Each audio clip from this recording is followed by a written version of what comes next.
Hey Crossroads, here with another devotional thought for you today. I just wanted to take a moment to talk to you about this idea of worship. You know, we are created to worship, and it's something that's in the DNA of people. Everybody on this planet is worshiping something in their lives. Now, they may not believe in God, but yet they are still succumbing to this need to worship something. Because the dictionary says this about worship. Listen to this definition. Extravagant respect or admiration for or devotion to an object of esteem. We all hold something elevated within our lives of great importance.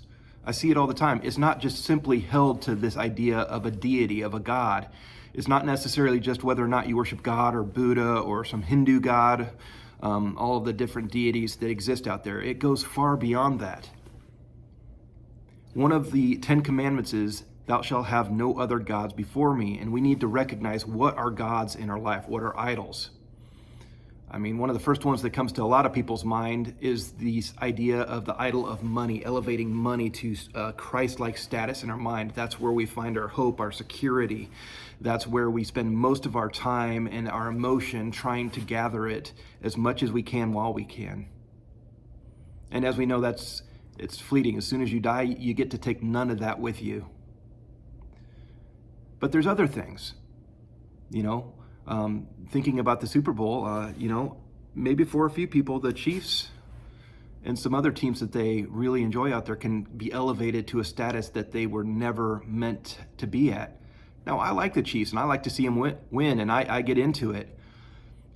But if it's ruining your week, your month, maybe it's been elevated to a godlike status in your heart and mind, and maybe that needs to be brought back into accountability and checked. Some of the other things that I see that are a little harder to recognize, and it's weird to think about it this way, but sometimes we elevate family, our own families, to this Christ-like status.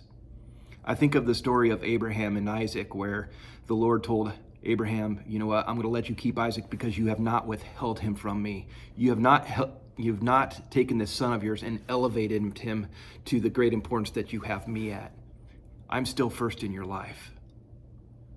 Now, our families are important. I wouldn't argue that for a second, but so many times we see them elevated to this Christ-like standard, and we do everything for our kids, everything for a wife, sometimes everything even just for ourselves because we're struggling with arrogance and being selfish.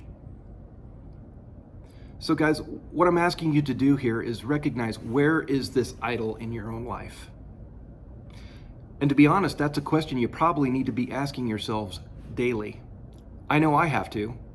I can get out of priority, out of whack really, really quickly if I'm not constantly asking myself, Lord, am I elevating you or something or someone else in my life today? That's my challenge for you. My challenge is just to say right now, what am I elevating to this godlike standard that shouldn't be there? Only Christ should be there. What is that thing? And then the second part is, I just say, ask for forgiveness. Lord, say, I've made this a God in my life. I'm sorry I put him on the same level as you.